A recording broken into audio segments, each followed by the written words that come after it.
Good morning student. देखिए, आपको मैं बता रही हूँ आज कंपटीशन का या निर्धारण या फिर विभेदन। कंपटीशन क्या कहलाता है? विचार सर्वप्रथम बेडिंगटन ने 1932 में दिया था।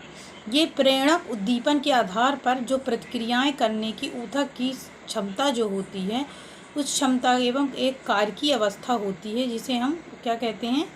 प्रेरक क्रियाएं कहते हैं। उदाहरण, परिवर्धन के समय एक्टोडर्मल ऊतक तंत्रिकीय प्रेरणा के अनुसार कुछ समय के लिए सक्षम होता है, उसके पश्चात ये अन्य प्रकार के प्रेरण के लिए सक्षम होता है, जैसे लैक्सस।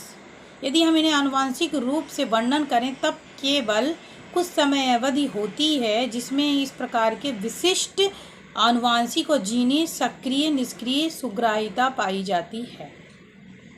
विभिन्न प्रयोगों से भ्रूण जो होता है उसकी विभिन्न अवस्थाएं ब्लास्टुला, न्यूरेला, एक्टोडर्म प्रतिरोपण दूसरे भ्रूण के लिए किया गया।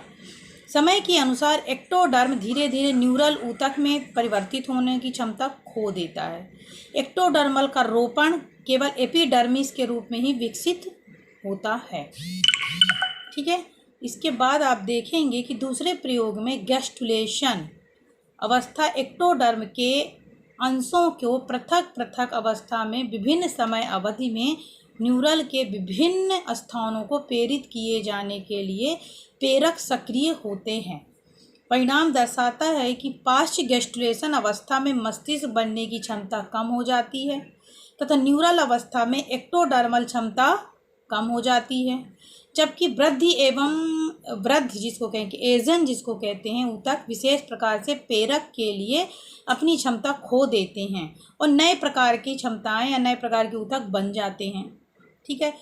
प्रेरक जो डेवलपमेंट ऑफ द कॉम्पिटिशंस जो होता है, प्रेरक उद्दीपन के प्रति व्यवहार भ्रूण की प्रारंभिक अवस्थाओं में नहीं पाया जाता।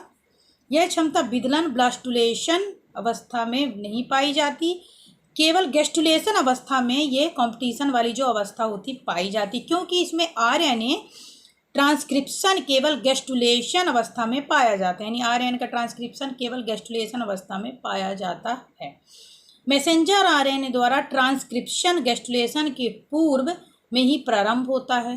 प्रेरक ऊतकों को दूसरों को उत्प्रेरित करने की क्षमता पाई जाती है, जबकि यह क्रिया करने वाले ऊतक क्या व्यवहार करते हैं।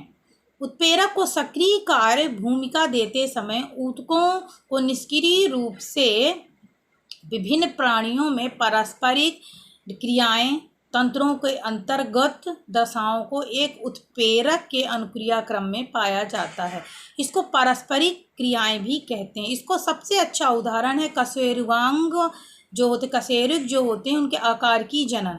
60 घंटे के ऊष्मन के पश्चात चूजे के भ्रूण में पंख कलिकाएं मोटाई शीर्ष भाग में एक्टोडर्म में उत्पन्न हो जाते हैं। ठीक है। तो क्या कहलाता है कि शीर्ष कंटक एपिकल जो रेज जो होती शक्तिशाली प्रेरक का कार्य करती है। ठीक है। निर्धारण मीन्स क्या होता है? डिटर्मिनेशन। निर्धारण एक अज्ञात एवं अदृश्य परिवर्तन होता है जो एक कोशिका या एक कोशिका में होता है, जो कि अंतःशक्ति के निर्बंधन के प्रभावित करता है। वह विधि जिसके द्वारा व्यक्तिगत अंगों के भागों का निर्धारण होता है। ठीक है। तो ऐसे तंत्र अंगों का निर्धारण को हम निर्धारण कहते हैं, यानी अंगों का जो निर्माण होता है उस निर्धारण के अंतर्गत होता है। जैसे सेल में 4 सेल बनी, 4 से 4 सेल फिर उसको 8 सेल में डिवाइड होगी, 8 सेल फिर 8 सेल हो करके 16 से 32 सेलों में डिवाइड होते हैं। तो ये वेजिटल पोल एनिमल पोल दो प्रकार के, तो वेजिटल पोल में ये वाला डिवीजन होता है। ऐसे तंत्र या अंग को निर्धारण करना अंगों का निर्धारण कहलाता है। प्लेसोलेने देखिए, अब देखेंगे प्लेनोसेरा कोशिका का निर्धारण जो होता है। प्लेनोसेरा कोशिका का निर्धारण स्पाइरल प्रकार का विदलन पाया जाता है। पहला व दूसरा विदलन मेरिडोनल तथा तीसरे को समकोण पर होता है। इसमें 4 ब्लास्टोमियर बनते हैं जो आकार में असमान होते हैं। इन्हें क्लाईवाइज या क्लॉकवाइज भी कहेंगे। क्लॉकवाइज ABCD का नाम दिया गया है। 4 ब्लास्टोमियर को हम क्या कहेंगे? चतुर्थांत भी कहते हैं। तीसरा विदलन जो होता है हॉरिजेंटल होता है। जिसे में परिणाम से 4 छोटे छोटे माइक्रोमीयर के ऊपर की ओर तथा 4 मैक्रोमीयर नीचे की ओर होते हैं। मान लो A1, AB, AC, D आदि के द्वारा इसको निरूपित किया जा सकता है। इसके बाद क्या होता है, 8 कोशिकाएं बनती हैं। 8 कोशिकाओं के बाद फिर 16 कोशिकाओं में परिवर्तित हो जाता है। ठीक है, 16 कोशिकाएं 32 कोशिकाओं में विभाजित हो जाती हैं, जिसमें कि क्या होता है कि मैक्रो और माइक्रो आपस में रहते हैं। 4 मैक्रोमीयर बनते हैं। फिर एक्टोमीयर जो कि बाद में एक्टोडर्म में परिवर्तित हो जाते हैं, 4 व्युत्पन्नों से उत्पन्न होते हैं। मैक्रोमीयर पुनः विभाजित होकर के चौथा चतुर्थांश बनाते हैं। मैक्रोमीयर्स और मैक्रोमीयर्स में परिवर्तित हो जाते हैं। ये कोशिकाएं विभाजित होकर के विभाजित होती जाती हैं और कोशिकाओं में विभेदन करती रहती हैं। विभेदीकरण वह प्रक्रिया है जिसमें कोशिकाएं तथा अन्य भागों को एक दूसरे से भिन्न हो जाते हैं। मतलब विभेदीकरण द्वारा अलग अलग कोशिकाएं अलग अलग विभिन्न परिवर्तन हो जाता है तथा इनमें ऊतकों तथा कोशिकाओं में परिवर्तन होता है। जैसे कि जाइगोट बना, विभिन्न प्रकार की कोशिकाएं बनी और विभिन्न प्रकार की कोशिकाओं से विभिन्न प्रकार के अंग बने।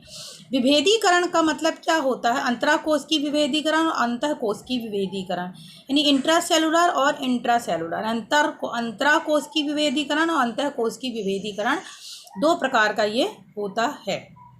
अंतराकोश की विभेदीकरण प्रोटोजोआ, शुक्राणुजनन एवं अंडाणुजनन में पाया जाता है।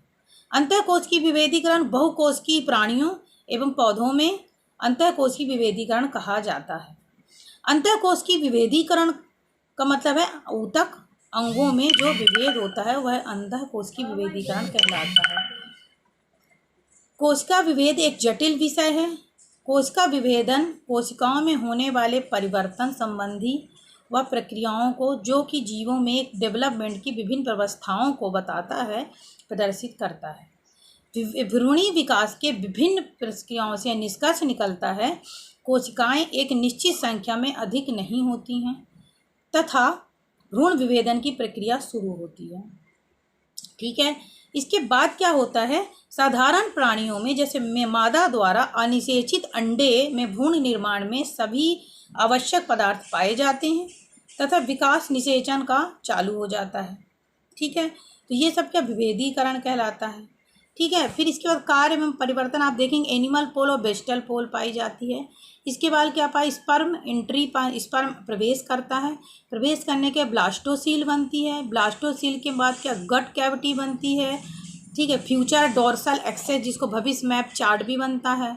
ठीक है, तो ये सब विभेदी होता है। फिर कोशिका विभेदन के गुण जो होते हैं निरंतर, कोशिका विभेदन की प्रक्रिया जो होती है उद्दीपनों द्वारा प्रेरित की जा सकती है तथा ये निरंतर होते हैं तथा अनुपस्थिति में होते हैं, किसके, उद्दीपन की अनुपस्थिति में होते हैं। स्थायित्व जो होते हैं एक बार विभेदन होने के बाद स्थायी रूप से बने रहते हैं। विभेदीकरण के प्रकार जो होते हैं, कार्य के आधार पर विभेदीकरण, आकार के आधार पर विभेदीकरण, व्यवहार के आधार पर विभेदीकरण और जैव रसायन के आधार पर विभेदीकरण। कार्य के आधार पर जो विभेदीकरण होता है इसमें कोशिकाओं एवं कार्यों को विभेदन किया जाता है।